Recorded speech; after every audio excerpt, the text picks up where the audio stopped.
Hey, welcome to Tools, Talents, and Techniques. It's a pleasure to have you with us. Thank you for having me. So before we jump into the deep end, could you just briefly say who you are and a little bit about what you do? Sure. My name is Andia Winslow.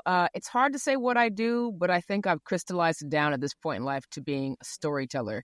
And I tell stories through being a voice actor, being an on-camera actor, being an athlete and coach, being an adventurer, being a snack discoverer. All those. Snack, That's snack right. discover. That's right. Okay. All right. I like that. I didn't have that in my research. Is that what you Yeah, do? it's the most important thing that I do, in fact.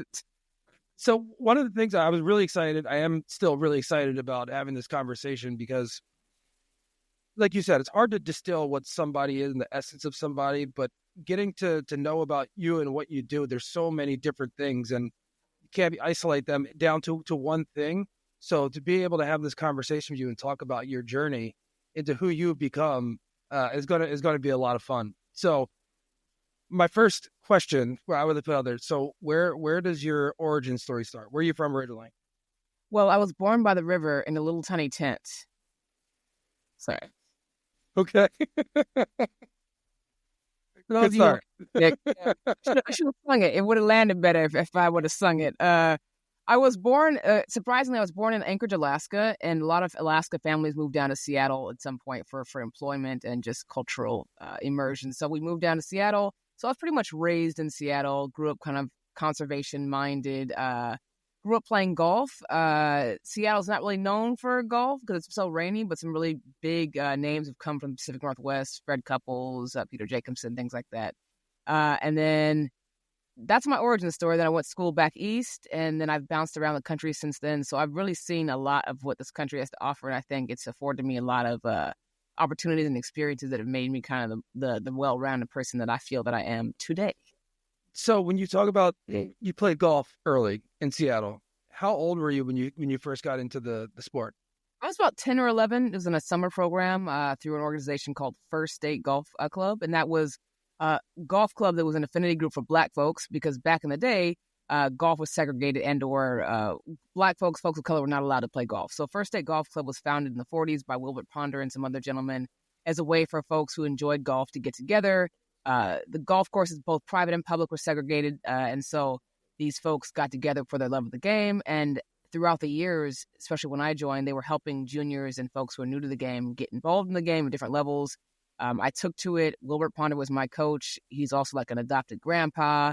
He was my best friend. Like the mean age of my friendship cohort was like 78. when As a 10-year-old, as a 10 or 11-year-old. Yeah, so I think I've kind of got this old soul moniker as a result. But like I'm always looking for the old timers. Where are the old timers at? Where are they? Because that's who I want to be around. And so as a result of their savvy and of their tenaciousness, I learned the game, and they changed a lot of lives, not just in the Pacific Northwest, but all across the country because of, I guess, restrictions that were meant to keep us out, but that actually made us stronger in a way. Mm. Was there any other sports that you played at the same time? Because sometimes I hear people that play basketball and soccer and all those things. And was there something specific about golf that you were like, oh wow, no, this is for me? That's a good question. So yeah, I think being kids in the 90s, we played everything. Summertime comes, parents, you leave the door, they lock the door, and you don't come back until the lights come on. So we played everything. We were playing tennis and, basketball, and we were riding our bikes, and we were swimming, and we were fording rivers, and we were building forts and all these things. So I did all those things simultaneously. But something about golf, I loved being outside. Something about the fact that golf was outside for this extended amount of time. The challenge changed every day based on the weather, based on how the grass was cut. Nothing was ever the same. You could not master it. It's this eternal challenge. It kept me coming back in a way that other sports didn't. It just held my attention in a way that I think it still does to this day. And this is something that I think there's a bridge there, but maybe we can explore this because what you do now as a performer, were you involved in theater or singing or any of those other things growing up when you were a youth? No, I think beyond the general mandatory play that everyone's got to do when they're in 7th grade, I think I was a shrew in Taming of the Shrew. I think that's the only theatrical experience I ever had. But I was around a lot of arts and culture. Seattle is a place that arts and culture are important. I grew up down the street from Jacob Lawrence, who's a famous American painter. Quincy Jones spent a lot of time in Seattle. A lot of my mentors and people in the community that we interfaced with were famous folks that, looking back, I'm like, dang, Bill Russell was my mentor? Like, I didn't even know who Bill... It was just like another grandpa. I had no idea Jacob Lawrence was one of the most preeminent painters in American history. It's just they were in Seattle and I was in Seattle and lived down the street. So I think looking back, I can say, honestly, that informed me and informed a lot of what I do performatively now. I just didn't know it until now. That makes any sense. But I wasn't a thespian. I didn't design to be, a movie star or a theatrical star or a voiceover star. I had no idea about these things and I did not care. I just wanted to be active and play sports and eat snacks. That was what I wanted. And that is what I'm doing now. All right, I love that. I love that. And eat snacks. So, if you can tell, this is the theme, the through line of my life. Snacks. Snacks. Yeah. Sports and snacks. I love it. I love it. So when you're in high school, so golf, you took to it right away, and then you get to high school. Did you play for the local golf team? Were you excelling in tournaments? What did that look like? Yeah, my school was a small prep school, so I played for the local high school, which is a big one, Roosevelt High School.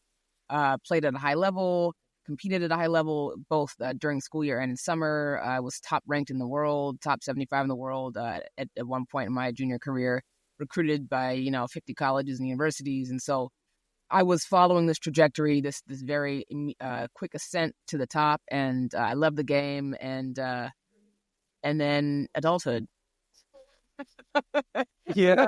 Okay. So wait, so adulthood, but adulthood. You said you went east for college, and if I'm not mistaken, you went to Yale. I did. Played Yale. Played at Yale. So you played golf at Yale. Okay. I did. I didn't want to assume. No. But I assume. But what was that like when choosing a college and saying like, okay, I'm going to go across the country to this school and like getting into like what was the process like of choosing a school and then landing at Yale? I mean, that's amazing. Sure. I mean, I think although I love the Pacific Northwest, I love growing up on the West Coast. There was something in me that yearned for East Coast sensibility. I love the fact that they wore scarves there and they were fashionable and they were fast paced and they were quick thinking. So I definitely knew early on in my pursuit of higher education that I wanted to be back east. And then the Yale campus, it's in New Haven. So it's kind of got this town gown thing going on. The campus is beautiful. It was about 300 years old when I was there. So it's got this very storied history. The golf course, if you ever get a chance to go to Yale, New Haven golf course, it's a beautiful course. It's ranked top 50 in the country, Golf Digest and all those rankings. It's a beautiful, beautiful track. And so I just liked all those things that coupled together. And then I had some family on the East Coast. My mom's people are East Coast folks. So I figured I could be around my grandparents on this side. I can experience that side of myself. So, and of course, the academic rigor that was important to me and my family. So it just made sense. I mean, I looked at other places. I looked at Stanford. I was down University of Miami, North Carolina, things like that, University of Washington. And Yale just was the leader in my leaderboard from the very beginning, and that's where I decided to go. And one of the things that you mentioned before, when you were like around all these preeminent folks when you were young, did it really land on you like how exclusive Yale was, and did you understand that at the time, or looking back now, are you like, wow, that was an interesting experience? And what did you take from all of that? No, we're primed for that. I mean, I went to a prep school, so they were training us to be, the elite students at elite institutions. It's pretty expected. Everyone knows Yale, Harvard, Princeton. I mean, that's just part of this country's educational renown. So I was aware. What I did not know is that, and I think most young people don't know, is that what you dream about and what's in the pages of glossy magazines is not always real. Yeah. So I think I learned when I went to that institution that the point of schools like that is to teach you how to learn, not to teach you anything in particular. To teach you how to learn, to teach you how to game the system.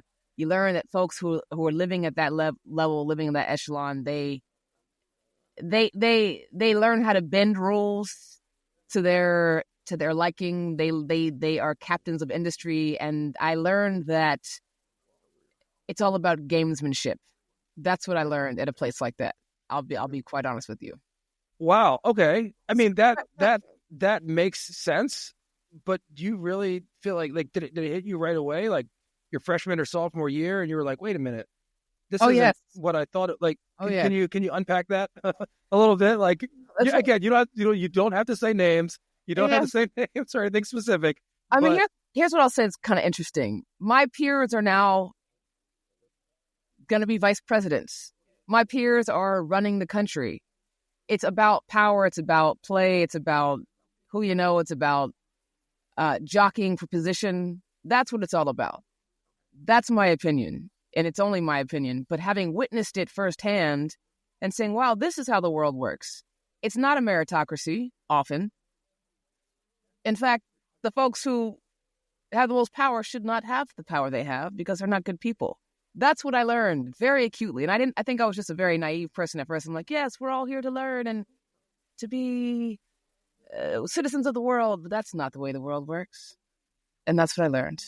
And that parallels golf in some ways. Like it's, I guess the goal in golf is to advance the ball down the field, essentially, right? To get the ball in the hole.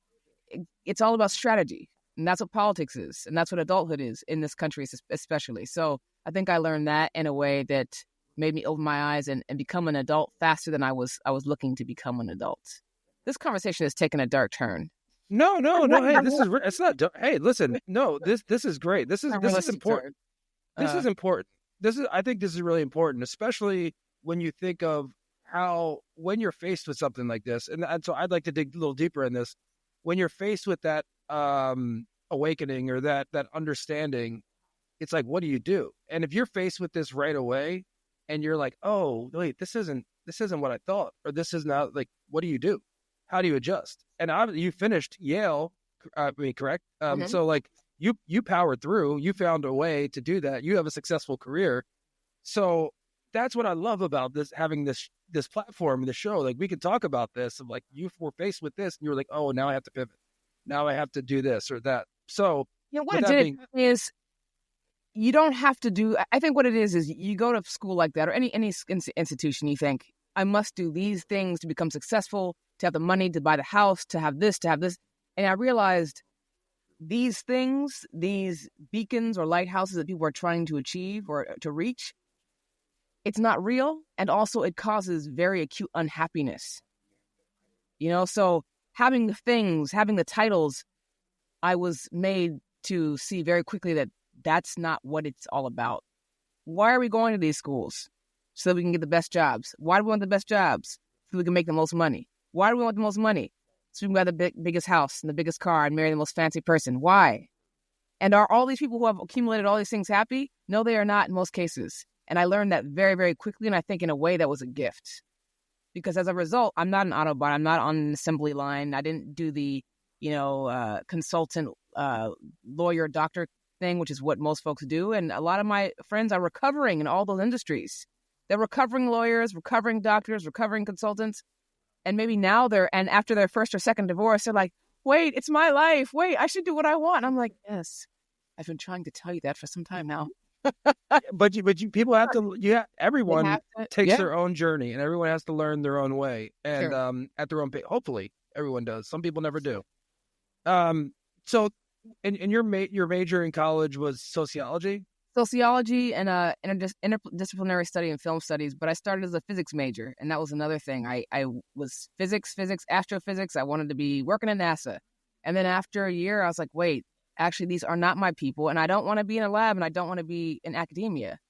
So again, a serious pivot where I was like, wait, my dreams, my interstellar dreams are slashed. It's not going to work for me. So there was a lot of pivot. I was just dancing all over the floor, just pivoting all over the place. And looking back, I think I was nervous while it was happening, and there's a little bit of despair. But looking back, I'm like, dang, those things prepared me for this very strange and circuitous career I have now. All those lived experiences are adding to what I'm offering performatively in the worlds that I work now. I love that. You just hit the nail on the head. So when you're doing all this in college and you're figuring, and you're pivoting, you're dancing, you're just sliding, you're moving around. sliding, falling. How is the golf going? Are you performing at a high level, or are you learning in that? Are you like, what's going on there? I would say we can keep this conversation brief. I did not have the best experience at college in golf. We had some disagreements, myself and the coach, and they have been storied. I would say that even that experience, looking back, although it was traumatic, trauma-filled and tumultuous while I was going through it, that experience steeled my nerve for things to come in life. And I'll leave it at that. It was not a good experience. Also, I was the first African-American woman to play varsity golf at Yale in the Ivy League, and I was treated as such. Let's leave it at that. Wow. Okay. Yeah. Mm-hmm. All right. We'll leave it at that. Mm-hmm. So are you in there, and you stopped playing golf, or you No, I played. Oh, you kept playing. So what was that like? Like, what was your next step after college? Like, you graduate, you had a rough experience, an enlightening experience in college, for sure.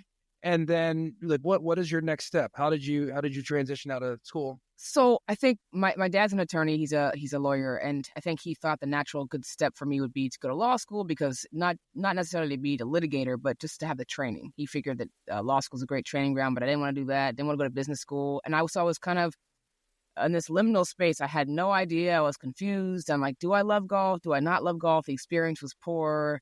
I'm behind the eight ball here in a way. I didn't know what I wanted to do. Physics didn't work out for me in the way I wanted to. I wasn't really thinking about filmmaking. What do you do with sociology? I didn't want to be a professor. So I was working for one of my uncles who's an entertainer, and I did some international tours with him, being like a tour manager. So that was kind of fun and different. And then I said, no, I do love golf, and I love what golf has afforded me. And so I went with another uncle down to Florida, and I worked at Walt Disney World Properties. So I was working at their 5 golf courses in Orlando. And so I did everything from, tournament operations to working POS in the pro shop, to teaching, to, helping customers on the golf course. So I really got to see golf from a very comprehensive angle. And so I worked in the golf industry, and then I realized again, I don't want to be in the office. I want to be out on the course. I want to be playing. So I started to gear up to compete again. Things started to come back my way. I was refinding the love of the game, started competing. And then I realized maybe after a couple of years, I'm like, I actually want to compete at the highest level. I want to turn pro. And so that was, I guess, a year of that after college. And then in 2007, 2008, I decided, okay, I've got to make a full run at this. I got to move to a place that it's going to allow me competitive opportunities. I need to get sponsorship. I need to do all the things. And so I moved to Arizona because there was a small mini tour there at that time. But yeah, when you made that decision, when you came back, and sometimes, the separation from, I mean, you were still working in it, but there was a little bit of separation from actually the competition part. Do you recall when you made that decision? Like, was there like a day or a week or a season that you're like, you know what, I want back in? It's a good question. I think what it was is we had a PGA Tour event on our campus, and so every year they'd come and players would ask me, "Hey, can we do a practice round? You know the course, like show me the track." And so I'm out with the caddies. I'm with tour players. I caddy during the pro-am. I'm like, this is what I want to be doing. Mm-hmm. So I just wanted to be around, and there's a lot of mini tour players, a lot of tour players in Orlando. So I'm hitting balls with tour players, mostly men at that time, playing rounds, sunset rounds with folks when they had time for an extra 9 holes. And I'm like, okay, I do have game. My friends are doing it professionally, making money and living the dream. So I think since I'm in their orbit, I think that's a natural progression. I can do this. Little did I know it costs lots of money, and I had none. I mean, I knew it, but I didn't know acutely how much money it would cost and the stresses I'd be under. But yeah, so I just being around it, and that tour event coming every year. Back then, it was the Walmart, or it was the Children's Miracle Network event at Disney at Paul Mag, and it just every year I'm just like, I loved it, but also I was like, let me out. I got to get out there. So when you started competing again, mm-hmm. You were like, it costs money. Like, how did you go about finding sponsors? How did you go about the process of getting back into it? Because I would imagine again, I don't know this industry that intimately yet, but you're going like there's a track and you went off the track and then you got to get back. So there's not that momentum or, Right. but people still know who you are and what you do. They seen you around. Like what did you do to get back in? Well, you know what happened. You work in a business in which the year 2008. What happened in 2008? Everything crumbled. Subprime worked. Yeah, it was bad.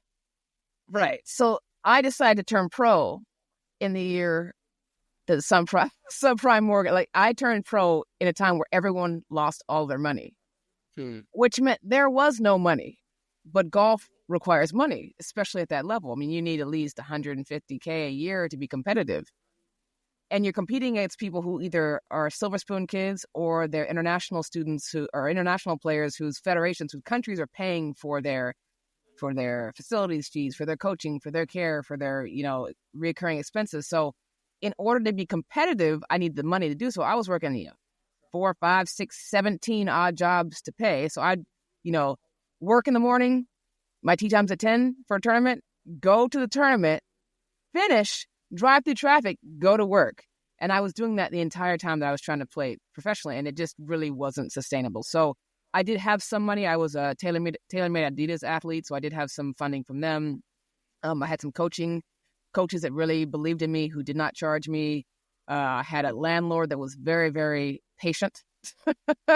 So there were ways that I received support, but at that time it was just hard. And there's an explosion of women's sports support for women's sports right now in 2024, but in 2008 there wasn't.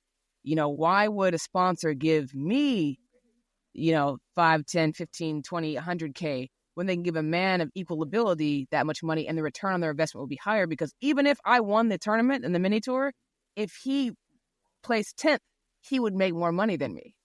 So it's not a good allocation of resources. So there was no support. And so as a result, it was a struggle. And I think there's a lot more equity. There's purse equity now in some places, but and that happened because of tennis, because of Serena and Venus. They made sure purse equity was a thing, and Billie Jean King. But like in the mini tour level, there's no purse equity. There was just no money. Everyone lost money in the mortgage crisis and investments and things like that. So it was tough. How long, when you went back to compete, how long was this stretch? I want to, because here's the thing. I love talking. I want to make sure that we save enough time to talk about what you're doing now in your career and all the projects you're doing and all the awards you win.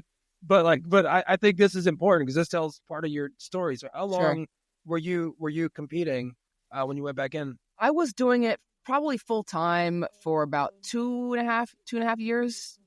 I mean, I say full time, but full on effort, maybe 3, maybe. And then it was untenable. And then I had some family things come up that I needed to attend to and some other opportunities that kind of came my way unexpectedly. But yeah, I tried. I had some success early on. And then the mental game, as you know, as a golfer, it comes in. And so it's like if you're standing over a putt thinking about, if I miss this, I don't make rent, that's not conducive to high performance. So it was definitely a struggle, but one that definitely, I would say, again, steeled my nerve and made me pliable and strong for the adventure to come, as it were. Okay, so this adventure to come, what was the transition out of this? Because you mentioned there's some things that came up and you were unexpectedly. How did you make the next step? Sure. So when I lived in Florida, I also trained at a place called the Wide World of Sports, which is ESPN's property, Disney's property. And so I was cross-training for golf. I was an athlete, just generally a generalist. And so I wanted to stay in shape. So I'd go out and run on the track. And out at the track, one day I see these beautiful, sweaty bodies in this one angle of the track. And I was like, oh, who are they? And it turns out it was the U.S. Olympic track and field team training group. And so I was like, all right, well, and the coach kind of called me over. He's like, well, what's your deal? Because I look like a runner. I look like a sprinter, a middle distance runner. So he saw my stride. He's like, you have a pretty good stride. Why don't you come out and train with us? And so I'm like, well, I'm not doing anything else at 4 p.m. on weekdays, of course. And of course, these wonderful, beautiful athletes here. And so I ended up spending time when I was in Florida training with the U.S. Olympic track team, track and field team with Brooks Johnson, who was an Olympic Hall of Fame coach, who just passed away this year, actually, sadly. And he was my coach. And so in that training, he kept saying, like, you missed your calling. You should have been a sprinter. You should have been a hurdler. Like, you have this crazy natural talent. And It's too bad that you're using it on golf, but whatever, do you? A couple years later, the USA Bobsled and Skeleton Federation was recruiting summer athletes to winter sports. And my name got brought up as someone who might be able to transition because I played a lot of sports from one discipline to another. And so they called me and they said, do you want to try out for the bobsled? I was like, what is this? What is this joke? It was not a joke. And so cool runnings comes to mind. Cool running, American style. And so I said, well, I just coming off of golf not working and taking care of some family things that took me away from the game for a bit. So I'm like, I'm not in shape. I have no muscle tone. They're like, well, just, you got a couple weeks, see if you can't pass this combine. We'll give you a couple months and come up here to Lake Placid, New York, to Olympic Training Center, and see if you don't pass the test. If you don't pass the test, fine, go about your way. But if you do, maybe you consider. So, a month of cramming. I was like in the gym, Olympic lifting. I was sprinting. I was eating. I was trying to gain some weight because I was super, super lean then. And so I'm like, heck, I'm not doing anything else. Golf's not working out. I just don't know what's happening. And so I went and I passed. Everyone was surprised. It was like, no way this skinny mini from Arizona who played golf, there's no way she could. And I passed. So then next thing is like, do you want to move up here to Lake Placid and train for the Olympics? Sure. Why not? So I'm there, and they're like, actually, you're too small for the bobsled. You're too light. I weighed, I think, like 124 pounds, 121 pounds. There's no way you can gain weight in enough time. But there's this other sport called skeleton, and I was like, okay, well, sure, let's try that. Skeleton is like luge, except luge is on your back, supine. Skeleton, you're on your chest, prone, head first, down an ice track on your own individual sled. So I was like, yeah, why not? My life's imploded. I have nothing else to do. You said I could live here for free and eat all your food. Like, I guess I'll stay. So I did that. That's hilarious. I don't know a lot about skeleton, but when I've seen it, I'm like, wow, that's intense. Not very bright, but I did that. And again, it was another circuitous part of the journey. And I got lost here in the question. What was the point of this question? How did I get to where I am now?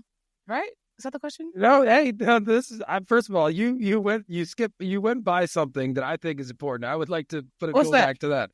When you were on that track and you saw the people running, and somebody's like, "Hey, do you want to train with us?" Like, what amazing just moment in time. Like, you could have been doing it. You could have got, I don't know, gotten a snack at that time and not going out there and not seeing those folks. Lots of snacks. That's why. Well, I mean, that's what I'm thinking. Like, sometimes these moments in your life, in your journey, in your experience, can be so random, and you never, or you could have been like, no, I'm good. Like, I got something to do, and right. None of that would have happened. It's just so amazing to me, like how fortuitous some things are, or non-fortuitous, right? Like that doesn't work out, whatever. But like these moments that when you look back at them, you're like, wow, that's so crazy that happened. Like having to be at that one point at that one time. Yeah, I mean, I don't know where I'd be if I hadn't had that experience on the track. I mean, Brooks really said, no, it wasn't even a question like, do you want to? It was like, be here tomorrow at 4. And I was like, yes, sir. Again, he was an elder, and I listened to my elders. So I figured, like, there's a reason. So I would say that's a really good point. A through line in my life is I'm not just like what's around the bend. I want to go see. I want to experience what's around the bend. And it's curiosity. I want to know, what are they doing at 4 p.m. every day? And look, there's like 12 gold medals between these people right here. These world champions here. Like, I could train on my own and cross-train and run by myself, but like, wouldn't it be cool to be around greatness? Wouldn't it be cool to see what they're doing in a different genre of sport? And as a result, I think that experience changed my life. I mean, definitely. Yeah. And I don't know that I'd be doing voiceover if it hadn't been for track and field. And I definitely wouldn't have been doing track and field if it hadn't been for golf. So. And that, what you just expressed of the curiosity and wouldn't it be cool, right? But then actually going and doing it. Because I feel like that's one of the things that I'm really experiencing in my life, in my experience, that, like, why, like, oh, that's cool. Like, why don't I try that? Like I want to do that. Or like, oh, that'd be cool. It'd be cool if we do this. But a lot of people might say that, but fewer people actually do it, right? Like that, you're like, oh, it'd be cool if this happened. And then never do it. And you get busy or life or whatever. But the fact that you have that curiosity, but then you also have that, you take that initiative to do it is really impressive. And that's one of the things, like, I was so excited about having this conversation because of all the things that you're expressing. I knew this was you. Yeah. I think it's personal, but it's also just kind of the village that you were raised in. My parents are responsible for this kind of trajectory because they taught both my brother and I that we could do anything, and we believed them. And so we were bred to think that, and I don't even think twice about trying something new, and I'm not afraid to. In fact, oftentimes I seek out failure opportunities because I know that's where the most growth comes from. So I got to give credit to my parents and my family for really just kind of enriching me, and always, like, I've got an uncle who played in the NFL, and it was never, I wanted to be a tight end or a wide receiver growing up, and no one ever said you can't because you're a girl. They said you're a little small, and so maybe you could try this because it really works for people your size. And I was like, oh, yeah. No one ever told me no. They just said, how about this? Have you considered this? What about that? And I was like, okay. So, like, they put before me this feast, this cornucopia of opportunities. And I said, yeah, I'll pick that. I'll take one of those. I'll take that. You can see, again, food. I don't know why this theme of food. Yeah, no, it's a fuel. It's but so when I think about mentorship, and not just, from parents or other people around you, like, I think that's so it's cool that you're bringing that up, because now that I can kind of see how important that is in people's lives, and not being somebody like, no, that ain't gonna work. Like, yeah, that ain't work. Like, I want fewer people around me that are like that, and more people that are like, yeah, why not? Or that's great. Like, let me help you, or maybe you should do this or that, and just people that push things forward. That right. Like those are the folks that I like to keep in my life, and not that like everybody needs to be like that all the time. I get it. For other reasons, people they may have their best intentions on telling you like why you shouldn't go around that corner and check that thing out. I get it. Yeah. But the more people you have around you, like, yeah, like, give it a shot. Let's see what happens. Yeah. Mm-hmm. Yeah, those are the folks I want in my circle. Definitely. So, and hopefully I'm not skipping any parts here, but like, then how did the voiceover act? Like, how did you get into that? Sure. So, skeleton, I realized very quickly on that being concussed all the time and being broken and bruised was not my thing. I didn't enjoy that. And also, it was cold. It was like 20 below and you're in skin tight suits. So after the first year, I was like, it was a cool adventure trying to chase the Olympic dream, but I think I've had my fill. So Lake Placid's a couple hours north of New York City. I came down to New York City to try to get some respite before moving back to Arizona. And I was like, oh man, I get to live in New York City for a little bit of my 20s, which everyone I think has a dream of somewhere in the recesses of their mind. So I stayed in the city. I was teaching golf. I was teaching some fitness things. And one day I was coaching runners for the New York City Marathon. And one of the people in the room was an agent, a talent agent. And she approached me after class, and she didn't say, you have a great voice or you have lovely dulcet tones, you should do voiceover. She said, you are a great storyteller. And I've never taken a class where someone kind of weaves a narrative about my running. It's not just like reps and sets. It's like, you got me from point A to point B in a very colorful way. You should consider voiceover. I didn't know what that meant. Got some vocal lessons as a gift, for birthday gift. The voiceover coach was like, you should consider voiceover. You both tell stories well, and you have a very interesting voice. Don't recreate, like don't pass go straight to it. Like, you could do this. And so, again, I was kind of hemming and hawing. I didn't really know what that meant because I was firmly in the worlds of sports performance and coaching.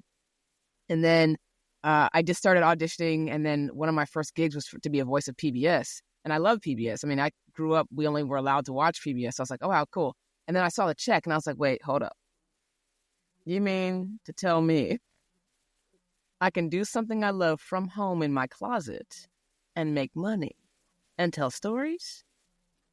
And that's how voiceover came to be. So it was very random, just off someone saying, hey, I like the way you tell stories. And then, yeah. And was the first opportunity PBS, or were there other things? Yes. Really? Yes. That's, PBS, I mean, World Channel, Chris Hastings, he was the first one to give me a job. And I think I probably lied. It's like, voiceover experience, extensive. Extensive, that's right. I've been talking all my life. I've been talking my whole life. But Yeah, no.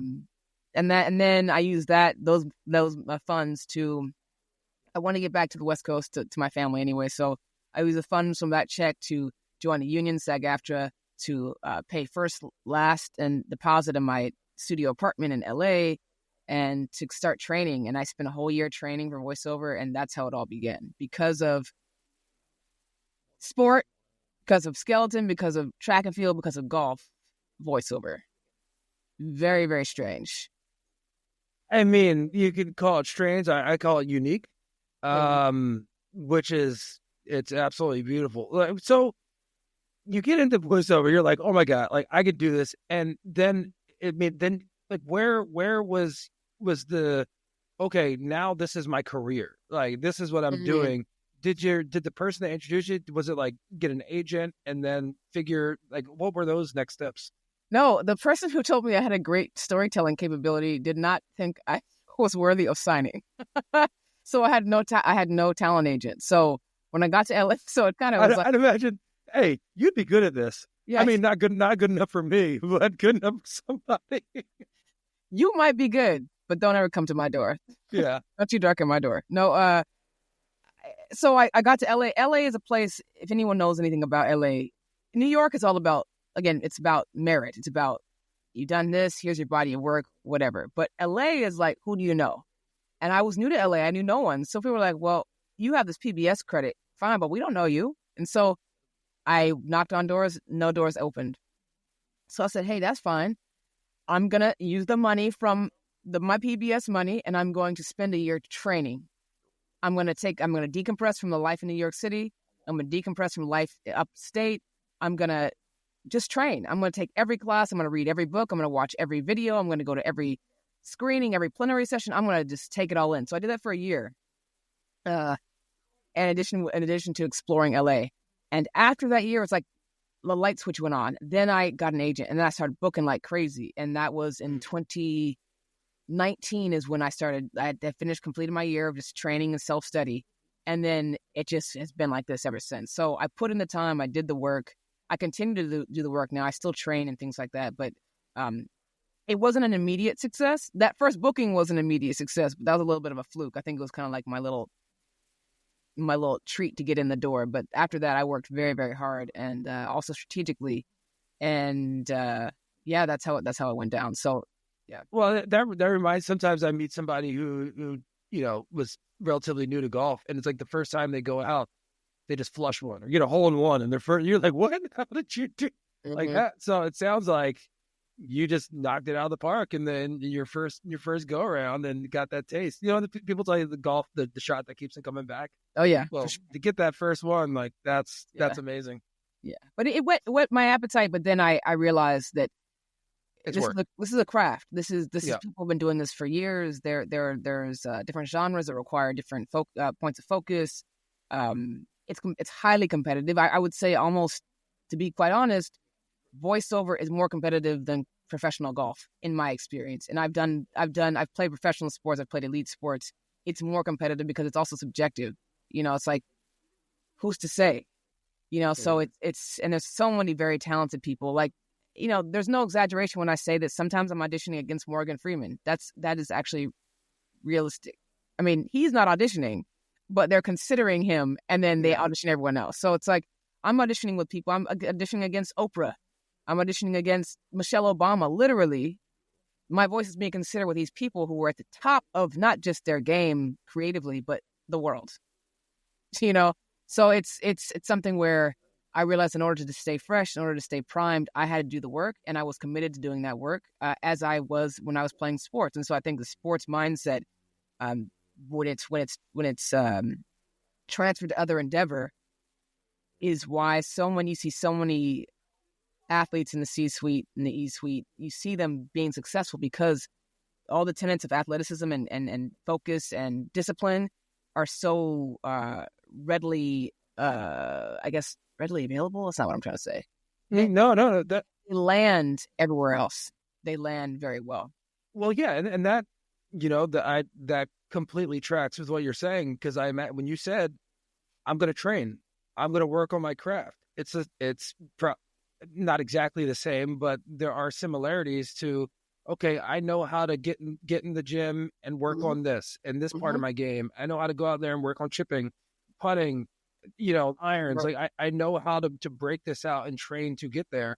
So you having that background and that experience, I'm absolutely positive that's like that's a huge thing of why you've been so successful. And also, I guess in business, you just, the less personally you take things, I think the better off you'll be. If you don't get the gig, if you don't sell the house, if you don't get the contract, you can't just whine and lament the fact that you didn't get it. Okay, on to the next. We have to keep advancing the ball. Like we don't have time to waste. I did 5 auditions, I got 0. Okay, but there's 5 more coming. So if I sit over here and languish, nothing's going to come of it. I got to keep moving forward. I got to still put my reps in the gym. I still have to, do my vocal warm-ups and, do my cold calling and things like that. So I really feel like sport is a metaphor for life in a lot of ways. And it's really what's kind of propelled me and primed me for the different genres I've worked in and have explored and experimented in. Of the different voiceover work that you've done, and whether it's TV, movie, like commercial, like what for you has come out to be like this is the most fun, this is the most challenging, this is the ones I like pushing for more. Like what again, for somebody who's not familiar with the industry whatsoever, I mean, are there certain things like, oh, these are like the not easy ones, but like these are the ones that you do in my sleep, and these are the ones that really take like digging into the character or the whatever the experience? That's a really good question. I would say, first of all, there are people who work in genre and they don't escape it. They're live announce people, or they're audiobook people, or they're commercial people only. I heard a phrase, actually, I think it was earlier this year.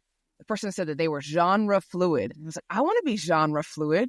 So I really can weave in between in different genres. I think the hardest for me, the most technically difficult and mentally taxing, is audiobook, because I'm a sprinter by nature. I'm a fast twitch person. Audiobooks is like running an ultra marathon.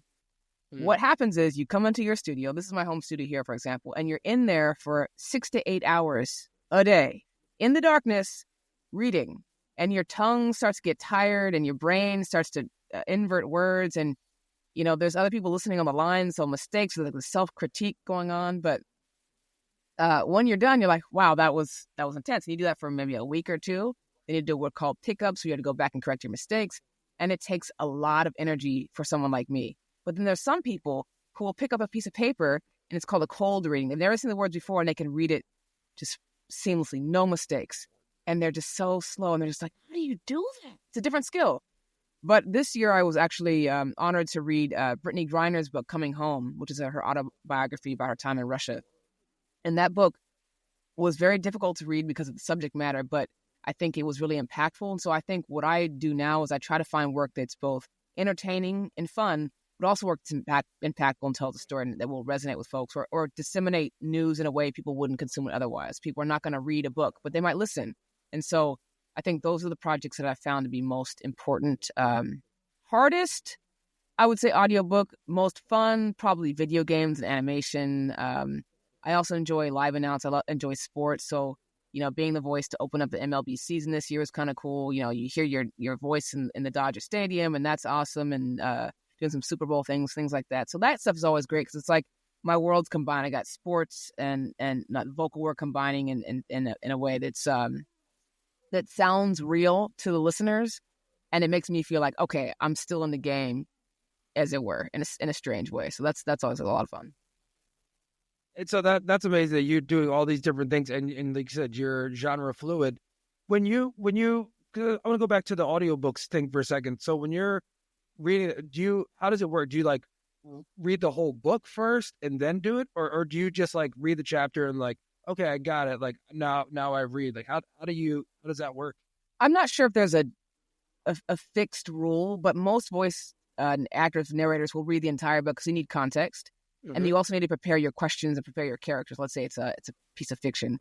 So you need to know how to pronounce all the names. And if you got 10 characters, you need to prepare like a character Bible for each character, so that when you start production, you can land and anchor yourself in the character. So character A, character B, this person's a female, this person's 16 years old, this person's from the country.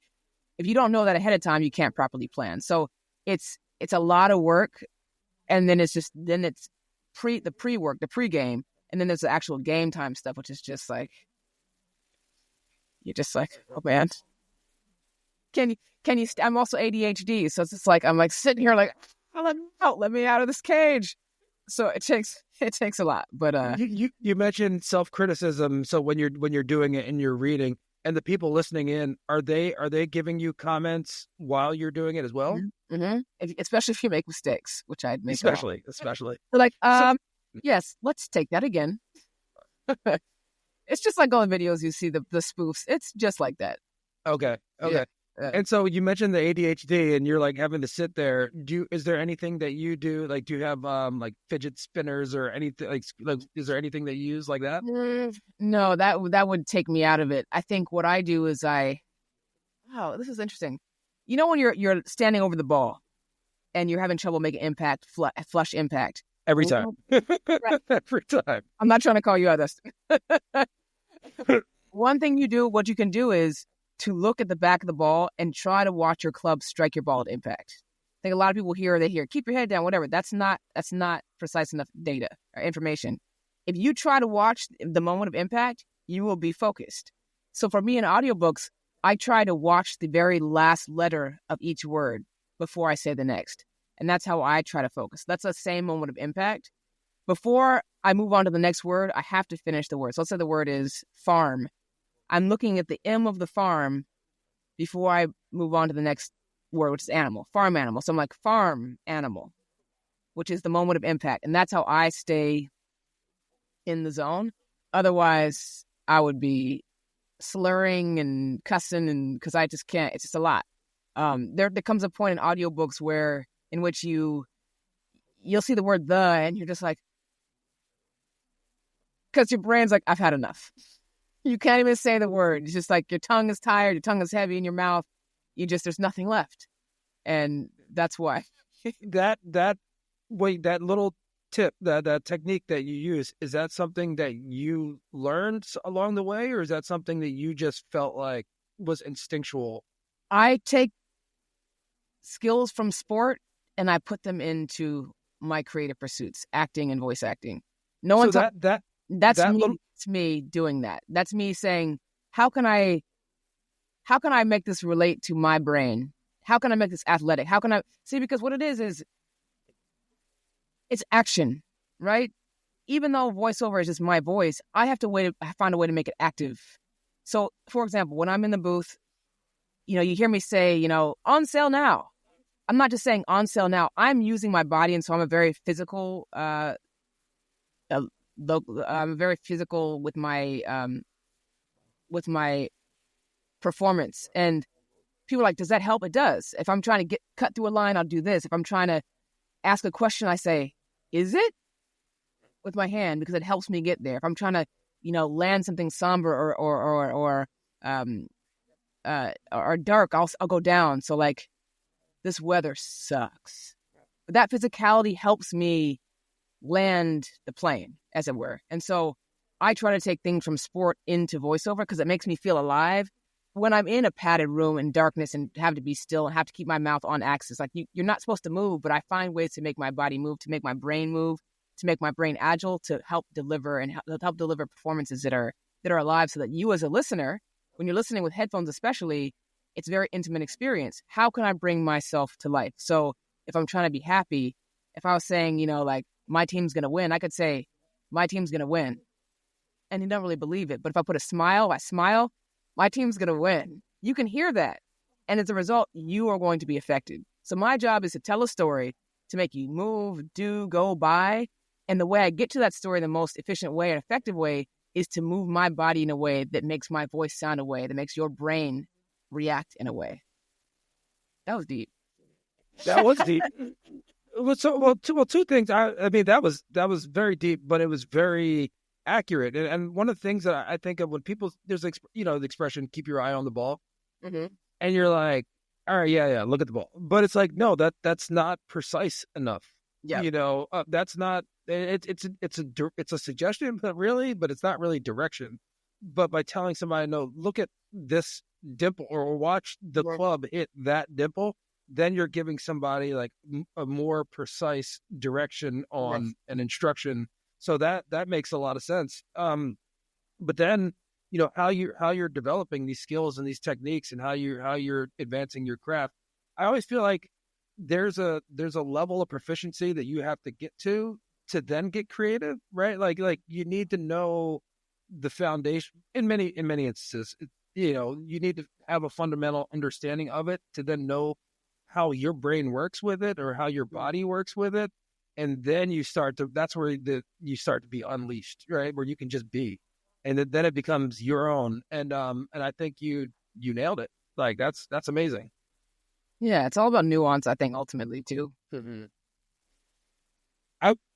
Before we take off here, is there anything, because you haven't talked about snacks in a few minutes, is there anything that that you want to promote or you want to talk about, or just any words of wisdom that you want to share with the listeners before we take off?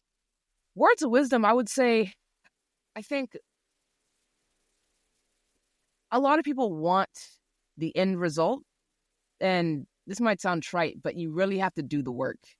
And the work can be making a cold call, reading a book, asking questions. I think that I've been fortunate enough to know that that's a way to get things done, but also that people have answered my emails when I just cold emailed them, and do these things in a respectful way. But you really have to do the work. I put the reps in.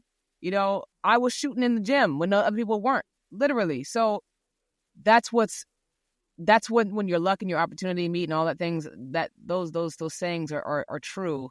Doing the work, being respectful, I think is also very important, especially now, folks. Everything is so quick and casual, but I think respect is something that's a skill and a craft that should be explored more often, especially in younger generations. In terms of what's coming up, if you're a gamer, we've got Call of Duty, which is taking the world by storm right now. I'm in there, a character called West Point. I'm an operator in that. The Alien franchise. I'm really excited to be a part of that franchise. They've got a VR game coming out in December, and I play Azula Hendricks, who is the main character, the protagonist, and it's VR, so you're playing from my perspective, which is kind of neat.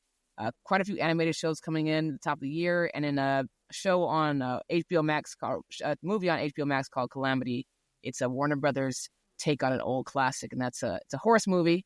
I'm cowgirl, so that's coming out in the top of the year too. So a lot of cool projects. But I think I just am really thankful that I've had the opportunities I've had, and that, to be quite honest, this life has not been direct, because I've had a lot of fun along the way. There've been failures, there've been successes, there've been discoveries, and I wouldn't change it for anything. That's amazing. And on the point of being thankful, like I appreciate you sharing your story.